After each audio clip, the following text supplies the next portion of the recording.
Hello everyone, welcome. आज हम discuss करने वाले हैं जैकोबियन एज को। इसके पहले हमने एलिजाबेथन एज को डिस्कस किया है और पूरे complete history of English literature को मैंने डिस्कस किया है, both in Hindi and English. अब हम बात करेंगे जैकोबियन एज की। तो जैकोबियन एरा की जो टाइम लाइन है वो 1603 से लेके 1625 तक है। और इस एज में जो किंग थे इंग्लैंड के वो थे किंग जेम्स फर्स्ट। तो इन्होंने इंग्लैंड में रूल किया फ्रॉम 1603 टू 1625 एडी। और किंग जेम्स फर्स्ट जो थे इंग्लैंड के राजा बनने से पहले वो किंग ऑफ स्कॉटलैंड थे। स्कॉटलैंड एक देश है इंग्लैंड के ही पास में, उसके वो किंग थे। और किंग ऑफ स्कॉटलैंड जब वो थे तब उनका नाम था वहाँ पर किंग जेम्स सिक्स्थ। लेकिन वहाँ पर क्या था, जेम्स सिक्स्थ का जेम्स नाम से पूरा डायनेस्टी चली आ रही थी, James first, James second, James. लेकिन जब ये इंग्लैंड के भी राजा बने तो इनका नाम यहाँ इंग्लैंड में हो गया किंग जेम्स फर्स्ट। ठीक है। और वो जो स्कॉटलैंड में जब राजा बने थे तो कब बने थे वो, जब वो 1 साल के थे। 1566 में उनका बर्थ हुआ था और 1567 में वो किंग बन गए थे इंग्लैंड, वहाँ स्कॉटलैंड के। और फ्रॉम 1567 टू 1625 तक वो स्कॉटलैंड के किंग थे और इंग्लैंड के किंग थे फ्रॉम 1603 टू 1625। और ये जो जेम्स फर्स्ट थे वो बाद में इंग्लैंड के भी राजा थे, स्कॉटलैंड के भी राजा थे और आयरलैंड के भी राजा थे। इसीलिए उन्हें किंग ऑफ ग्रेट ब्रिटेन माना जाता है, किंग ऑफ ग्रेट ब्रिटेन। और जो ये किंग जेम्स फर्स्ट थे वो स्टुअर्ट किंग थे, पहले स्टुअर्ट किंग थे इंग्लैंड के। और वो बेटे थे सन ऑफ मैरी, मैरी थी उनकी माँ का नाम, और जिन्हें क्वीन ऑफ स्कॉट भी कहा जाता है, इनके वो बेटे थे। और जो जेम्स फर्स्ट हैं के पहले जो एरा चल रहा था इंग्लैंड में वो था ट्यूडर वंश का शासन चल रहा था, ट्यूडर वंश का। लेकिन अब शुरुआत हो गई स्टुअर्ट वंश की। ठीक है। तो जब इसके यहाँ थ्रोन में आने से पहले ऐसा नहीं था कि सब कुछ स्मूथ था उनके लिए, कुछ भी स्मूथ नहीं था। इंग्लैंड में पहले, इसके पहले क्या था, क्वीन एलिजाबेथ का शासनकाल था। और जब उनका आखिरी दिन आ रहा था तो बहुत ही ज़्यादा पॉलिटिकल अनसर्टेनिटीज़ थी कि कौन राजा बनेगा, कि कौन रानी बनेगी उनके बाद में, क्योंकि क्वीन एलिजाबेथ ने शादी नहीं की थी, उनके बच्चे नहीं थे और इस वजह से बहुत ही सक्सेशन का प्रॉब्लम आ रहा था।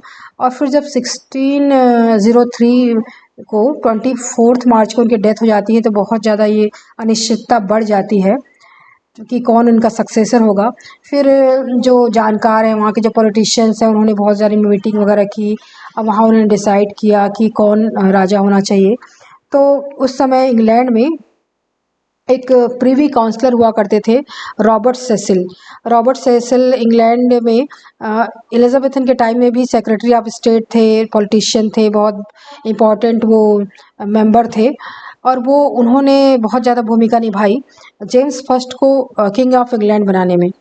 तो उन्होंने जो पॉलिटिकल डिस्कशन किया और लोगों को उनकी जो नीतियों के बारे में बताया कि वो किस तरह से नीतियाँ हैं, किस तरह से वो सक्सेसफुल किंग हैं स्कॉटलैंड के, और किस तरह से वो क्वीन एलिजाबेथ से कनेक्टेड हैं। जो क्वीन एलिजाबेथ थी उनकी जो बुआ है उनकी शादी हुई थी स्कॉटलैंड में, तो उनकी बुआ के वो वंशज थे। क्वीन एलिजाबेथ के बुआ के वंशज थे जेम्स फर्स्ट, इसलिए वो नियरेस्ट रिलेटिव थे।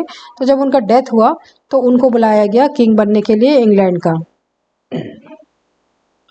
और जो जेम्स फर्स्ट थे वो रॉयल एस्ट्रोसलिज्म को मानते थे, मतलब divine rights theory of king को मानते थे। वो प्रोटेस्टेंट थे और बहुत ही ज़्यादा विद्वान थे। उन्होंने इंग्लिश ट्रांसलेशन ऑफ बाइबल को पब्लिश कराया जिसका नाम था किंग जेम्स बाइबल भी था, और जिसे ऑथराइज्ड वर्शन ऑफ बाइबल भी कहा जाता है। ऑथराइज्ड वर्शन इन 1611 में ये पब्लिश हुआ था और ये बहुत ही इंपॉर्टेंट प्रोज वर्क था इंग्लैंड का। फिर आगे हम बात करते हैं इंग्लैंड में। तो इंग्लैंड में जो जेम्स फर्स्ट का जो सक्सेशन हुआ तो शुरुआत में उनको जो इंग्लैंड की जो जनता है वो एक्सेप्ट नहीं कर रही थी, क्योंकि वो जो इंग्लैंड की जो जनता है, जो इनके जो उनके जो प्रजा है वो चाहती थी कि कोई इंग्लैंड का ही जो कोई व्यक्ति हो जो इंग्लैंड का शासक हो।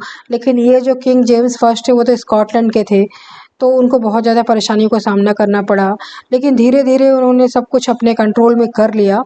किंग जेम्स फर्स्ट ने, और उन्होंने जो अपने शासन पे अपनी पकड़ बना ली, और वो बहुत ही ज़्यादा मतलब अच्छे मोनार्क साबित हुए और सफल मोनार्क साबित हुए।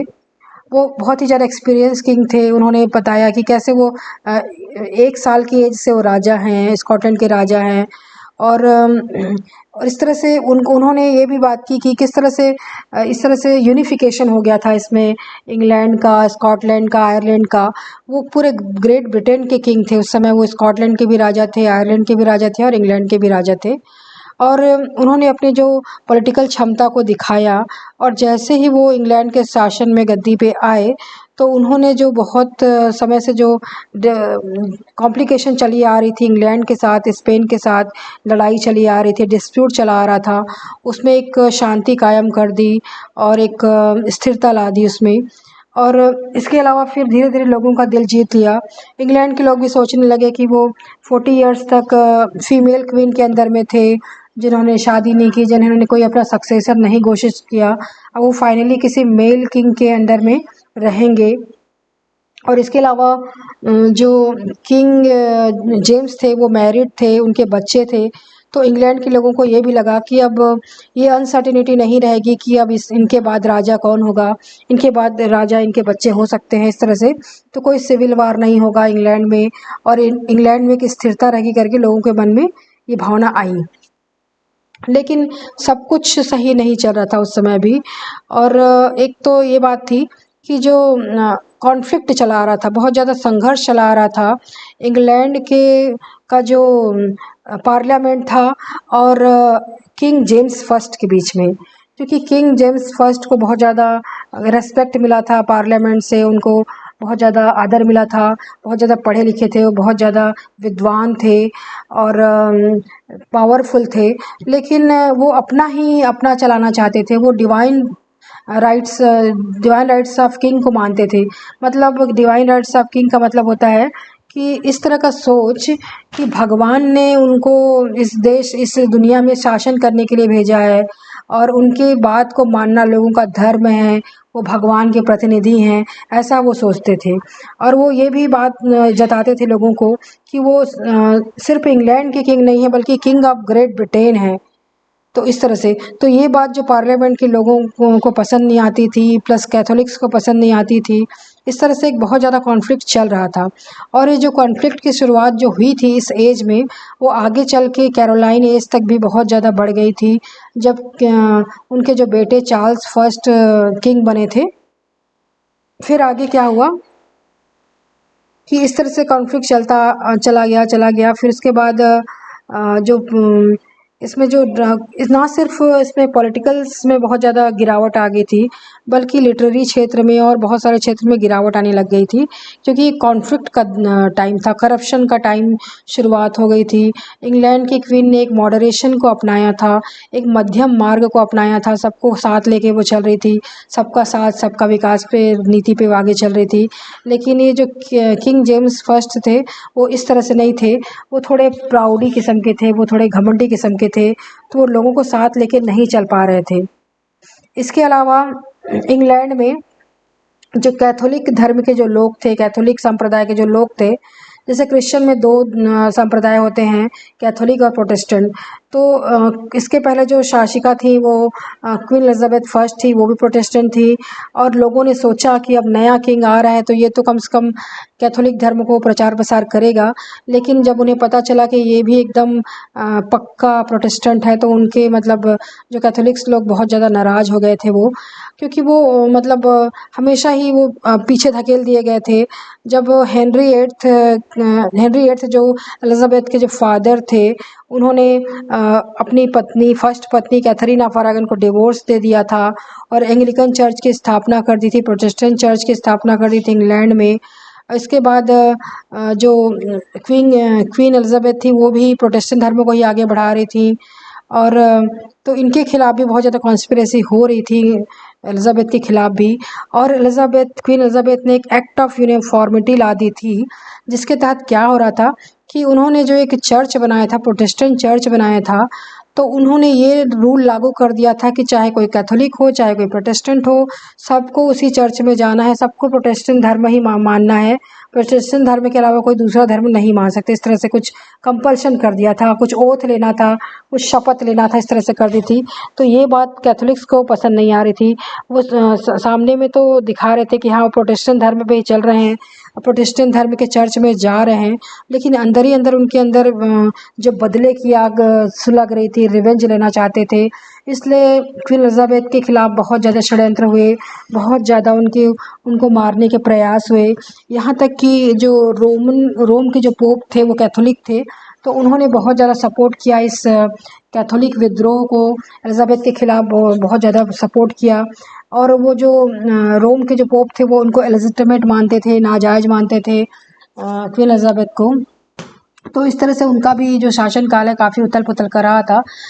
और इसके बाद भी जो जेम्स फर्स्ट हुए उनके खिलाफ भी बहुत सारे षड्यंत्र हुए, उनके मारने के लिए षड्यंत्र हुए। तो एक सबसे बड़ा षड्यंत्र तो गन पाउडर प्लॉट हुआ था इनके एज में, गन पाउडर प्लॉट। अब इसके बीच में ये बात बता देना ज़रूरी है कि इस एज को जैकोबियन एज क्यों कहा जाता है। तो जैकोबियन एज इसलिए कहा जाता है क्योंकि जेम्स का जो मीनिंग लैटिन भाषा में जेम्स मीन्स होता है जैकोब होता है, तो इसलिए इस एज को जैकोबियन एज कहा जाता है। फिर आगे हम बढ़ते हैं। अब बात करते हैं कि ये जो कॉन्स्पिरेसी चली आई थी उसका परिणाम क्या हुआ, कि गन पाउडर ट्रीजन हुआ, गन पाउडर जो विद्रोह हुआ किंग जेम्स फर्स्ट के खिलाफ में, और उनको मारने की साजिश हुई। और इनफैक्ट पूरे के पूरे पार्लियामेंटेरियन को मारने की साजिश हुई थी इस एज में। और ये जो घटना थी वो 5 नवंबर को 1605 को हुई थी, गन पाउडर ट्रीजन। और इसके जो कॉन्स्पिरेटर थे रॉबर्ट कैट्सबे थे। इसके अलावा कैथोलिक्स लोगों ने इसमें कॉन्स्पिरेशन किया था। तो इसमें एक जो मेन लीडर था वो था गाई फॉक्स करके लीडर था, उन्होंने इस षड्यंत्र को रचा था। और एक षड्यंत्र रचा था, षड्यंत्र के तहत क्या हुआ था कि जो पार्लियामेंट का जो बिल्डिंग था, वेस्टमिनिस्टर पैलेस जो था, उसमें उसका जो बेसमेंट था, उसका जो तल घर था, उसमें ये गाई फॉक्स के लोगों ने पूरा का पूरा बारूद से भर दिया था, गन पाउडर से भर दिया था, और मैच स्टिक लेके, माचिस की तीली लेके और पूरा फायर वर्क लेके वो वहाँ छिप गए थे, ताकि जैसे ही जो 5 नंबर था, वो जो ओपनिंग सेशन था पार्लियामेंट का, उस दिन जैसे किंग आएंगे, पार्लियामेंट के लोग आएंगे और जो बड़े बड़े जो एडमिनिस्ट्रेशन के लोग आएंगे, उनको एक ही से उनको उड़ा दिया जाएगा। एक तरह से आत्मघाती हमला का साजिश हो रहा था। लेकिन हुआ क्या कि उन कॉन्स्पिरेटर्स जो थे, जो षड्यंत्रकारी थे, उनमें से के मतलब किसी के रिश्तेदार थे जो पार्लियामेंटेरियन थे, तो वो नहीं चाहते थे कि जो उनके जो रिश्तेदार हैं उनकी भी मौत हो जाए उस दिन। तो उन्होंने एक एनोनिमस लेटर, मतलब एक लेटर उनके नाम भेज दिया, अपने जीजा के नाम पे। वो किसी मेंबर के वो जीजा थे, ब्रदर इन लॉ थे, कि 5 नवंबर को तुम पार्लियामेंट में नहीं जाना। तो ये जो लेटर को, एनोनिमस लेटर को, उस मेंबर ऑफ पार्लियामेंट ने किंग को दिखा दिया, राजा को दिखा दिया।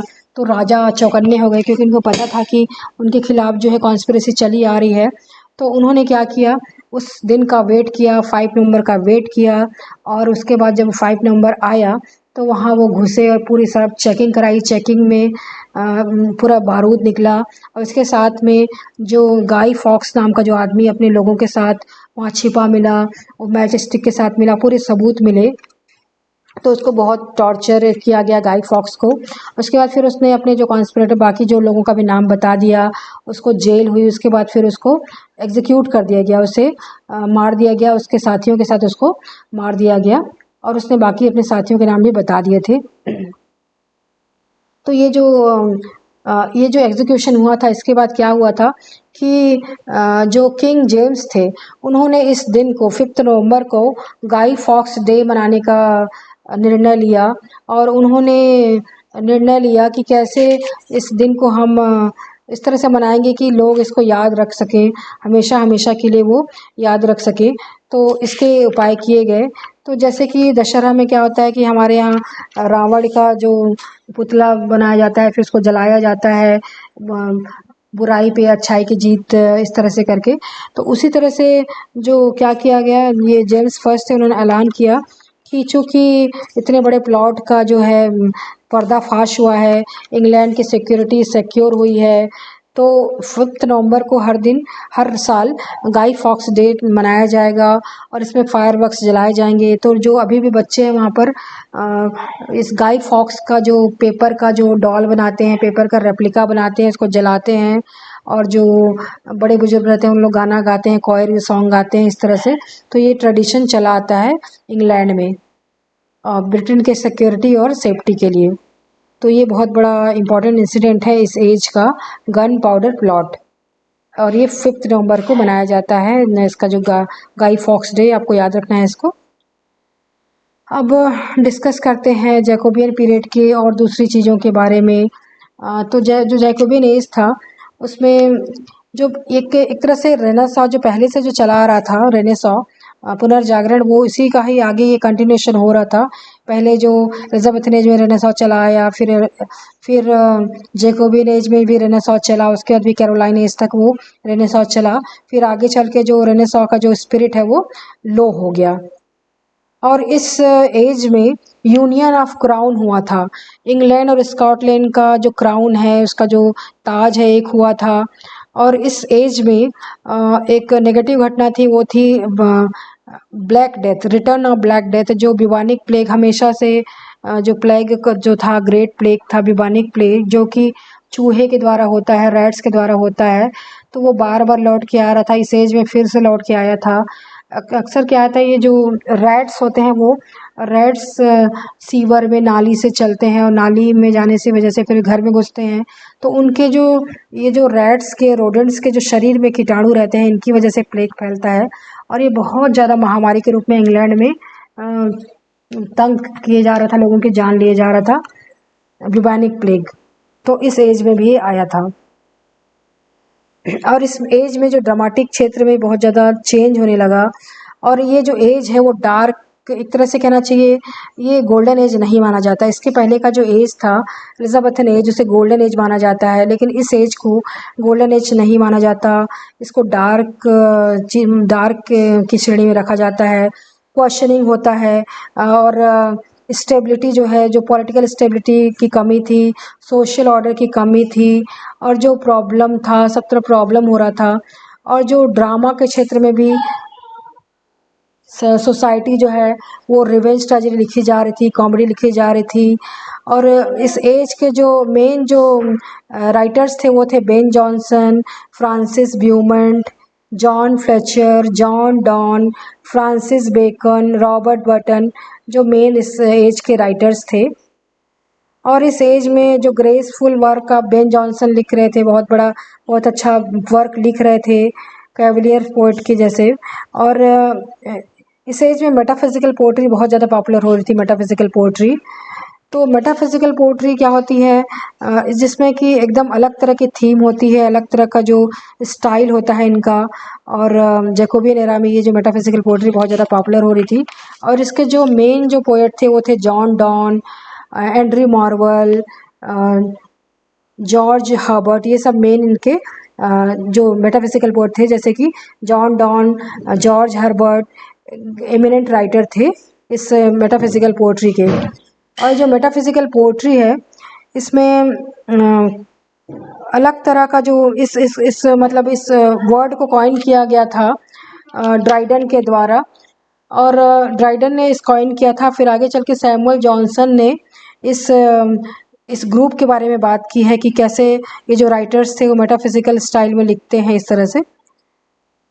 फिर आगे हम बात करते हैं इस एज में एक फिलॉसफी बहुत ज़्यादा पॉपुलर हो रही थी, वो कार्पेडियन फिलॉसफी थी। कार्पेडियन फिलॉसफी मतलब होता है सीज द डे, जी भर के जियो, पूरे मोमेंट को सीज करना। इस तरह से इनका जो मेटाफिजिकल पोएट्री का ये मेन थीम था। तो ये जो इनकी जो मेटाफिजिकल पोएट्री थी, इनमें थीम जो था वो रिलीजियस थीम था, धार्मिक थीम था, लव थीम था, रोमांस, प्लेटोनिक लव के बारे में लिखते थे। और एकदम डिफरेंट स्टाइल में से वो लिखते थे।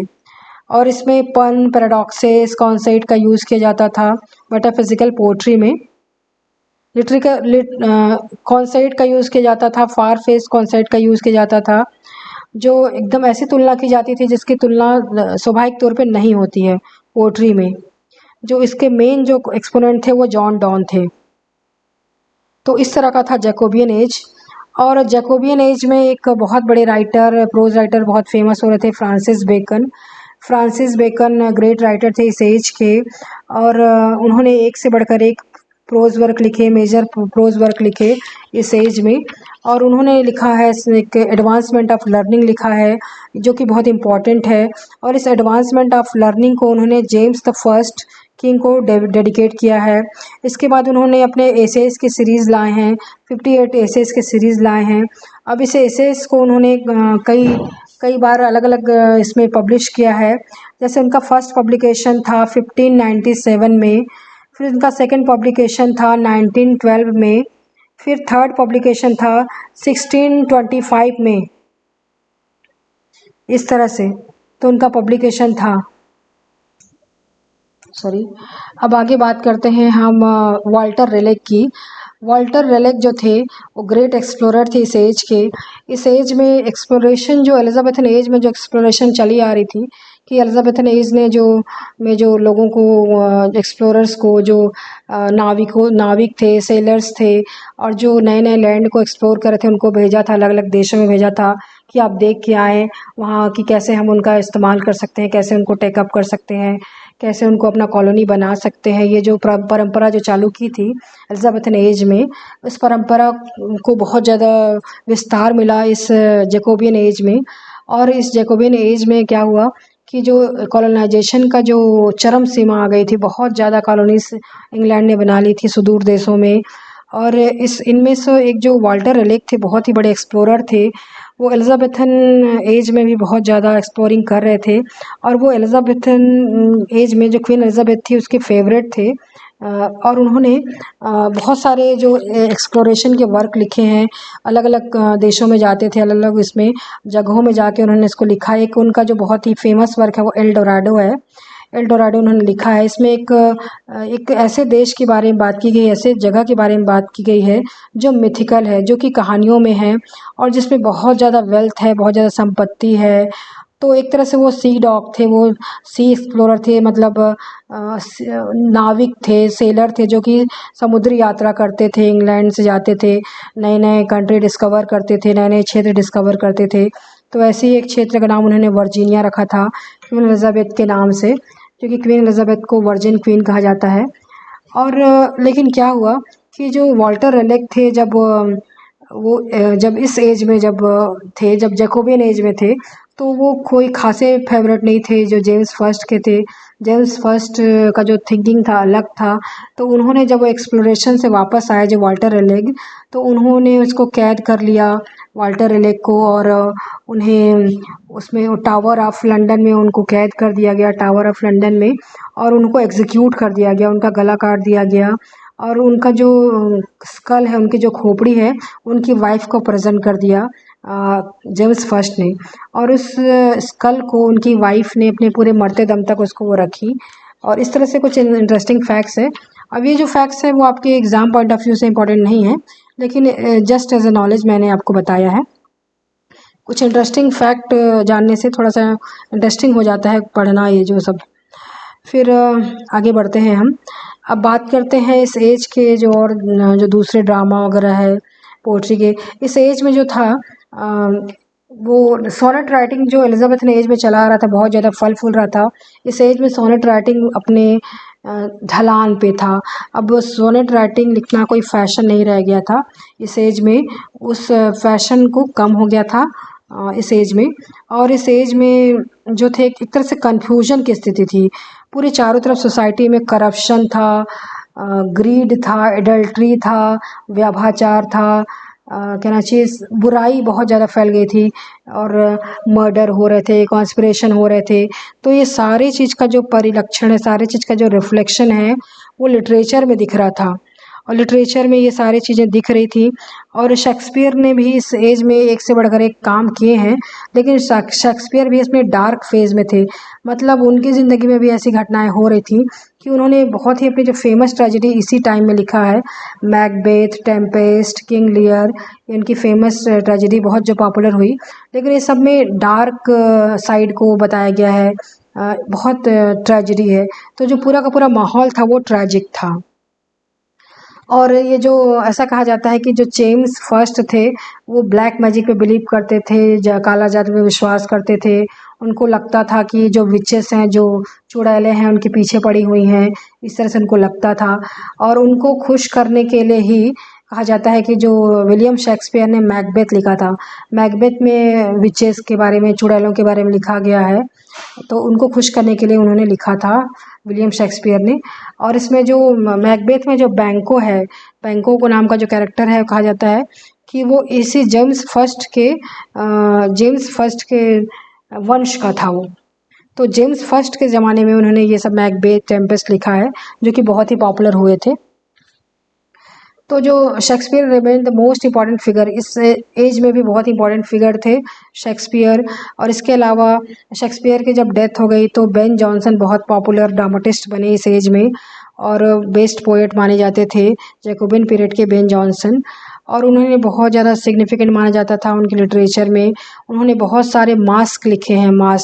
मास्क एक अलग प्रकार का फॉर्म होता है, जिसमें क्या होता है कि कॉस्ट्यूम पे बहुत ज़्यादा ध्यान दिया जाता है, बहुत ज़्यादा उसमें खर्च होता है। और उसमें जो मास्क होता है बड़े बड़े लोगों के सामने, दरबारियों के सामने, कोर्ट में पेश किया जाता है, तो उसमें पूरा एंटरटेनमेंट का ध्यान रखा जाता है।